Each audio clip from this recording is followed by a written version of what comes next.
आज के अपने इस ज्ञान वीडियो के अंदर हम लोग एक वर्ड का मतलब समझने जा रहे हैं and the word is non performing asset NPA. कि बैंक एनपीए का रिकॉर्डिंग किस बेसिस पर करता है और एनपीए होते क्या है। तो चलिए बात को समझते हैं। हमारे पास में ये एक मिस्टर चिंतामणि है। क्या है इनका नाम? मिस्टर चिंतामणि। मिस्टर चिंतामणि बहुत चिंता में थे कि उनको ना बहुत सारा लोन चाहिए था बैंक से और पैसों की थोड़ा दिक्कत चल रहा था। तो इन्होंने बैंक को अप्रोच किया और बैंक ने इनको एक मान के चलते XYZ अमाउंट का लोन दे दिया फॉर द 10 इयर्स का टेन्योर के लिए। अब आपको पता है जब बैंक लोन देगा तो बैंक को आपको लोन का ईएमआई पे करना पड़ेगा। ईएमआई के अंदर दो चीजें आती हैं, एक आपका आता है प्रिंसिपल कंपोनेंट और एक आपका आता है इंटरेस्ट कंपोनेंट।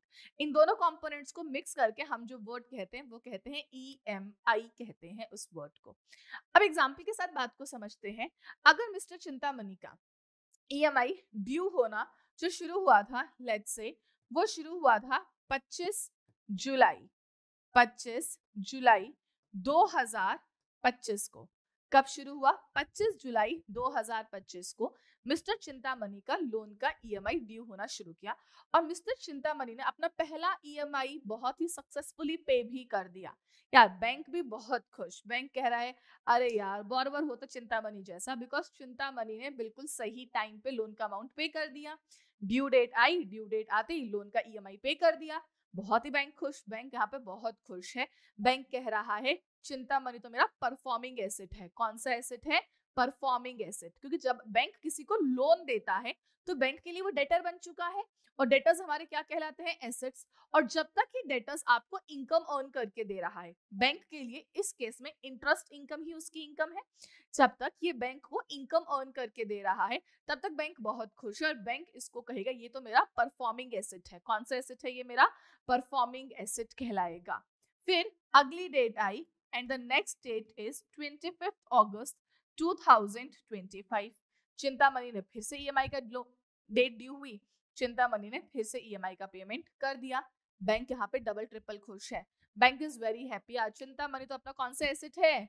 Performing asset. पैसा कमा के दे रहा है ना, परफॉर्म कर रहा है, तो कौन सा एसेट कहलाएगा? Performing asset. उसके बाद में 25 अगस्त के बाद अपने पास डेट आई 25 सितंबर 2025।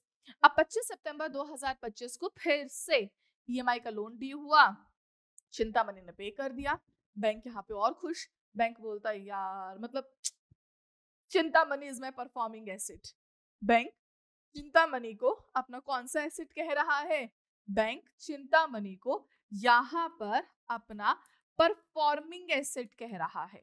परफॉर्मिंग एसेट वो एसेट होता है जो आपको इनकम अर्न करके देता है। तो बैंक यहाँ पर चिंतामणि को बार बार अपना परफॉर्मिंग एसेट कह रहा है क्योंकि चिंतामणि ड्यू डेट आते ही सारा का सारा पेमेंट कर देता है। चलो भाई, अगली ड्यू डेट आई 25 अक्टूबर 2025।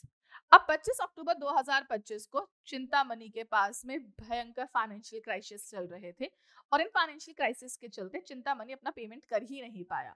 तो अब यहाँ पर चिंतामणि ने ड्यू डेट आने पे लोन का पेमेंट नहीं किया।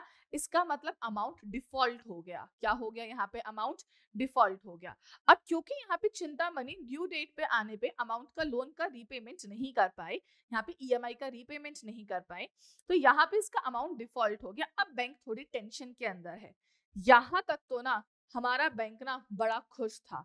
बैंक यहाँ तक हमारा बड़ा खुश था and bank was like that, वाह इससे अच्छा परफॉर्मिंग एसेट हो ही नहीं सकता क्योंकि ये तो मेरे को पैसे दे रहा है। बैंक यहाँ बहुत खुश था, बहुत दांत फाड़ फाड़ के हंस रहा था।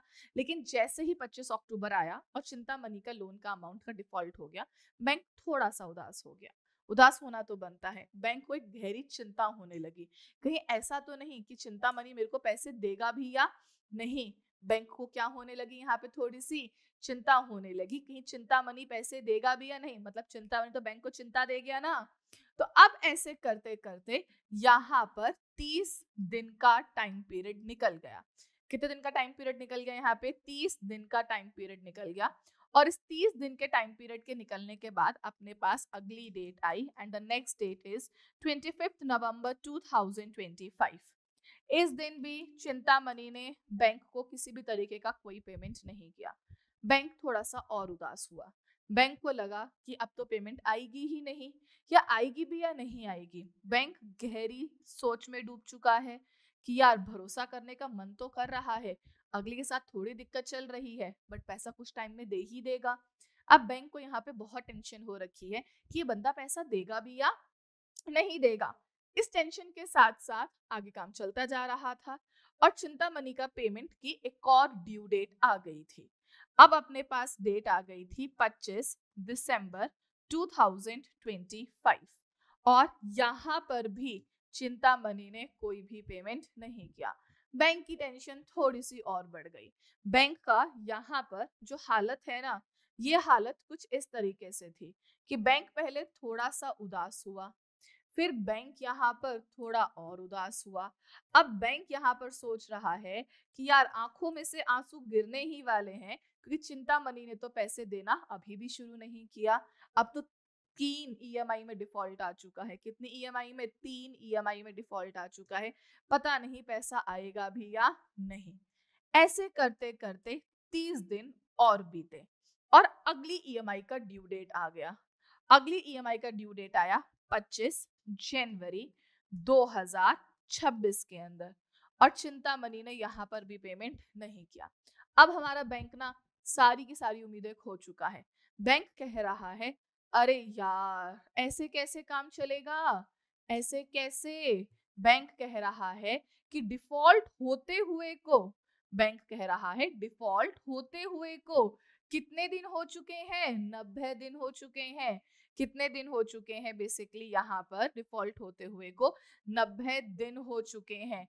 और अगर आप देखोगे तो 4 ईएमआईज का डिफॉल्ट आ चुका है। कितनी EMIs? EMI number 1, EMI number 2, EMI number 3 and EMI number 4। कितनी ईएमआईज का डिफॉल्ट आ चुका है? 4 ईएमआईज का डिफॉल्ट आ चुका है। कैन आई से 90 दिन का डिफॉल्ट है। 30 प्लस 30 प्लस 30 90 दिन का डिफॉल्ट है। 4 ईएमआई से डिफॉल्ट चल रहा है। कैन आई से दिस थिंग कि यहाँ पे एक क्वार्टर से डिफॉल्ट चल रहा है। कब से डिफॉल्ट चल रहा है? एक क्वार्टर से डिफॉल्ट चल रहा है।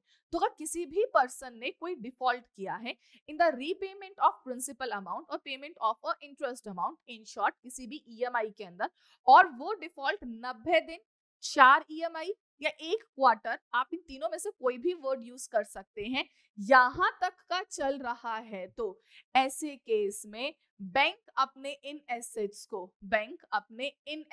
को डिक्लेयर कर देते हैं कि हमारा ये एसेट तो भैया नॉन परफॉर्मिंग एसेट है, क्योंकि अब ये एसेट मुझे किसी भी तरीके के इनकम को अर्न करके नहीं दे रहा है। जब तक इनकम अर्न हो रही थी बैंक बड़ा खुश था और बैंक चिंतामणि को क्या बुला रहा था? ये तो हमारा परफॉर्मिंग एसेट है, क्योंकि इनकम अर्न करके दे रहा है, इंटरेस्ट इनकम हर महीना मिल रही है। लेकिन वहीं पर जब बैंक को ये दिखा कि अपने पास तो पैसा ही नहीं आ रहा है, ये एसेट अब परफॉर्म नहीं कर रहा, तो बैंक ने इसका नाम क्या रख दिया? बैंक ने इसको बोला भाई ये तो बन चुका है नॉन परफॉर्मिंग एसेट। और कोई भी एसेट नॉन परफॉर्मिंग एसेट कब बनेगा? जब ईएमआई का ड्यू अमाउंट 90 डेज, 4 ईएमआईज या एक क्वार्टर से ज्यादा के लिए लैप्स हो जाता है या ओवर ड्यू हो जाता है, तब आपका एक एसेट कहलाता है non performing asset. I hope आप लोगों को नॉन परफॉर्मिंग एसेट के कॉन्सेप्ट के बारे में थोड़ी क्लैरिटी हुई हो। Thank you everyone.